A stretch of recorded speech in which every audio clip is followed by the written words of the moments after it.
Así que vamos a compartir una palabra. A compartir una palabra de Dios. Esta semana estaba orando y le preguntaba al Señor, uno cuando va a orar, como enseñaste en una meditación, en una palabra de cómo acercarnos, cómo entrar en esas 6 etapas, que estaría bueno repasarlas, esas 6 etapas. Cuando uno se acerca a la presencia de Dios, le puede contar lo que siente, la angustia, la incertidumbre, qué va a pasar, cómo será, como lo que uno está sintiendo, ¿no? El encierro, cómo lo vive, las emociones. Y en una de esas oraciones yo le preguntaba al Señor, ¿cómo me podés responder a esto que yo te estoy preguntando? Estoy ansiosa, la incertidumbre, qué va a pasar, cuánto tiempo falta. Y Dios me hablaba de que muchas veces Él conoce al ser humano, ¿no? Él nos creó, Él nos formó y Él nos habla a través de lo que le pasó a otros que estuvieron en situaciones similares a las que estamos pasando nosotros. Muchas veces el ser humano básicamente no es el mismo y Dios conoce la profundidad del ser humano. Ustedes fíjense cuando estaba por venir el diluvio, dice que los hombres se casaban y se daban en casamiento, se morían, nacía uno. Son cosas que le pasa al ser humano por naturaleza. Y hay veces que uno piensa que lo que a mí me está pasando no le pasó nunca a nadie antes. Y justamente Dios se tomó ese trabajo de dejar situaciones en la Biblia registradas para que nosotros sepamos que a otros le pasaron las mismas cosas que nos están pasando a nosotros hoy. Y yendo a la palabra me encontré con el apóstol Juan, cuando por predicar la palabra de Dios, por evangelizar, se ve exiliado, condenado a ir a la isla de Patmos, que era no sé si vieron la película Alcatraz, era una cárcel en una isla, alejado en el mar Egeo, enfrente de Turquía, una isla toda rocosa, y estaba ahí simplemente condenado por predicar la palabra. Se dice que en ese momento había una adoración al emperador romano y todos los que no lo adoraban eran condenados, y a Juan le pasó eso, fue enviado a una isla prisionero. Y yo decía, ¿qué habrá sentido Juan condenado en una isla sin saber hasta cuándo iba a estar ahí, sin saber quién lo iba a alimentar, si tenía un problema de salud, quién lo iba a atender? Juan estaba en ese lugar preso, y me imagino que estaba a la intemperie, invierno, verano, 1 año, 2 años, 3 años, fueron varios años.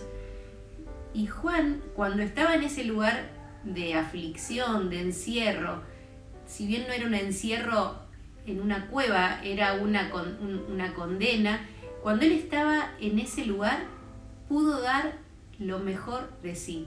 Y yo pensaba, si nosotros en este tiempo de cuidarnos, de confinamiento, de encierro, logramos dar lo mejor de nosotros, vamos a ver satisfecho el corazón de Dios.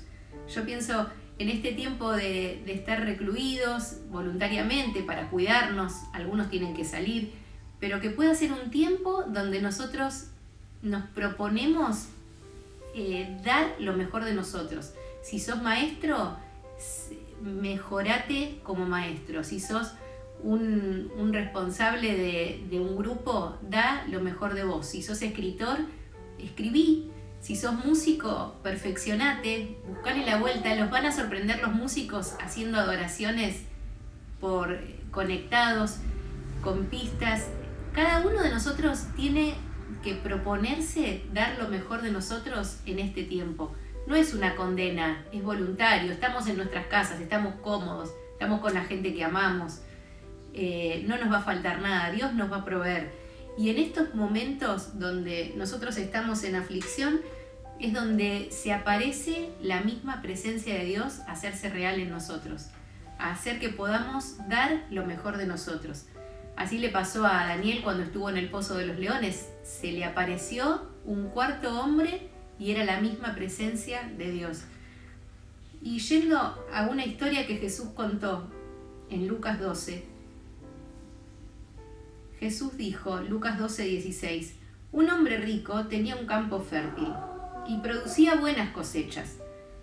Se dijo a sí mismo, ¿qué debo hacer? No tengo lugar para almacenar todas mis cosechas.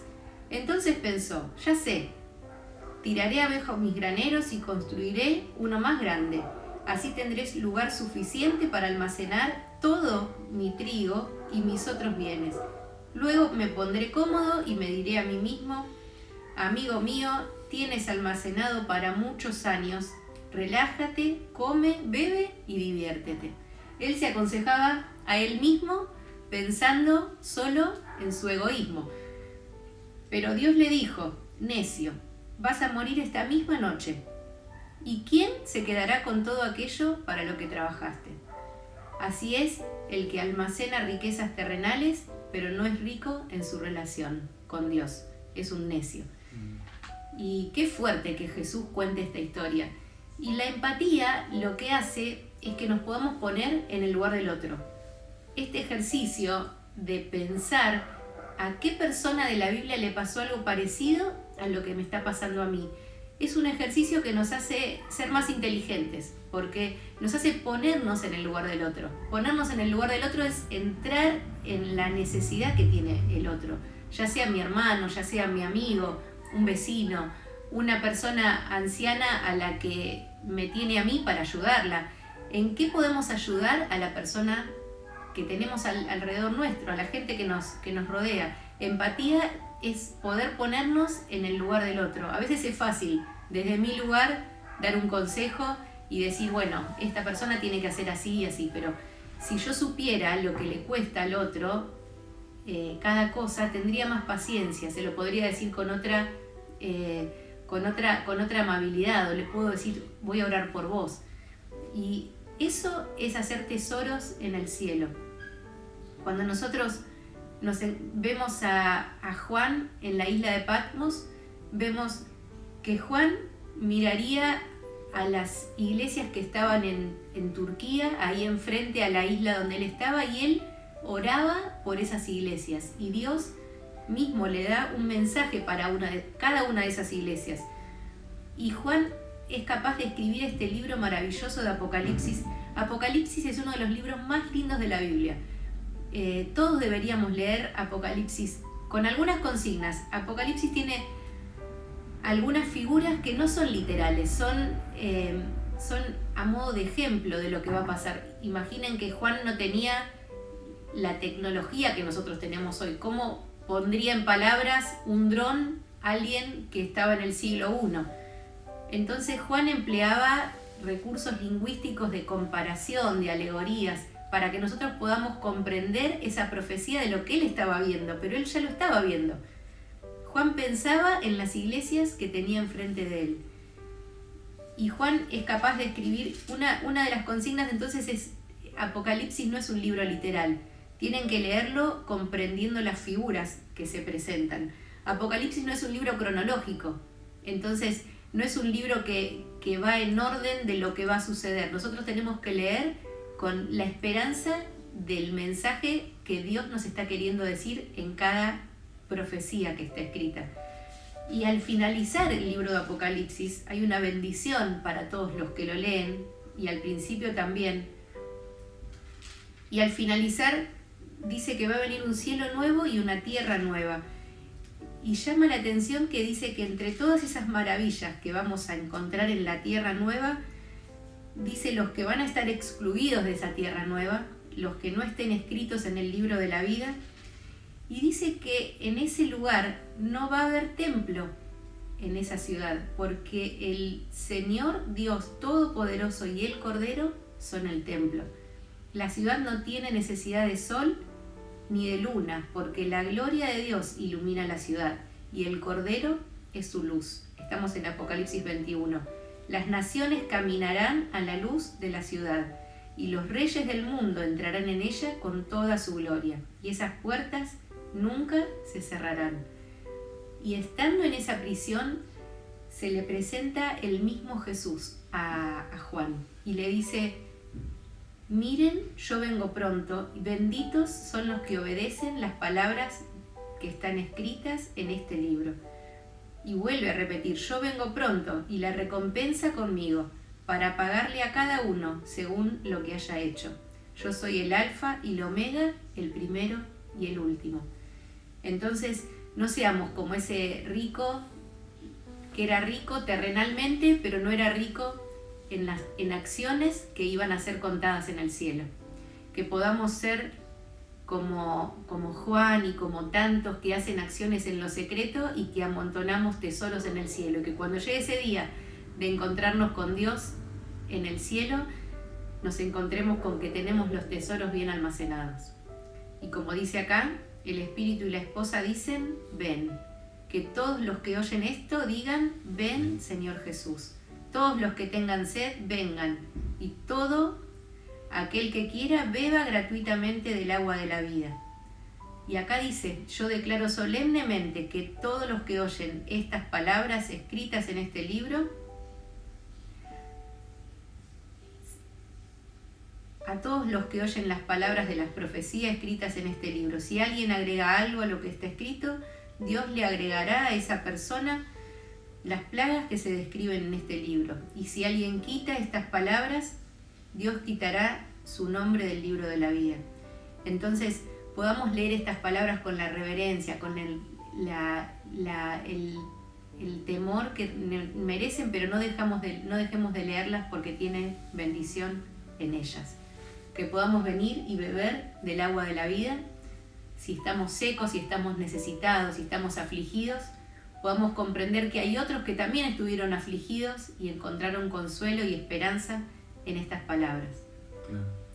Sí, yo pensaba, ¿no? Como Sandra, así Juan, que estuvo privado de su libertad, lo que Dios le mostró, ¿no? El Apocalipsis. Y me gustó, como decías, ¿no? También que en estos momentos que cada uno pueda darlo mejor. Claro, ¿no? Como sacar lo que uno tiene y aprovechar para buscar como nunca antes a Dios, buscar y que Dios, esos dones que tenemos, esos talentos puedan dar asiento por uno, ¿no? Y que lo que saquemos en este tiempo pueda trascender, como fue el Apocalipsis, que Juan tal vez no sabía dónde iba a llegar, ¿no? Y cómo vio lo que está sucediendo, las cosas que fueron escritas, como hoy estamos. Nos da paz de saber que Dios está en control de todo, ¿no? A veces uno piensa: ¿y esto qué va a pasar? Bueno, nosotros confiamos en la palabra de Dios y sabemos que Dios está en control de todos los tiempos, ¿no? De todos los momentos. Así que busquemos a Dios en este tiempo de quietud y que Él saque lo más hermoso, que haga en nosotros algo hermoso, ¿no? Sí, que cada uno de nosotros pueda dar lo mejor en el don y en la tarea que nosotros tenemos. Así que si les parece, quisiéramos orar, sí, para que ninguno de nosotros se sienta que no tiene nada para dar, que podamos buscar cuál es el don, el talento, la responsabilidad que Dios nos dio y que podamos dar lo mejor desde nuestros lugares.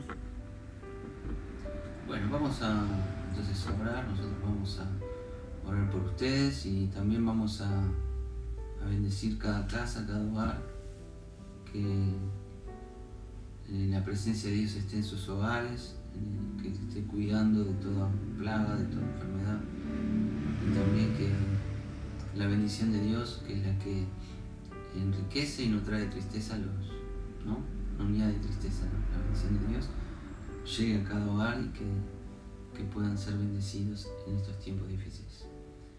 Así que oramos a Dios. Padre, en el nombre de Jesús, bendecimos cada hogar de la Iglesia Triunfante.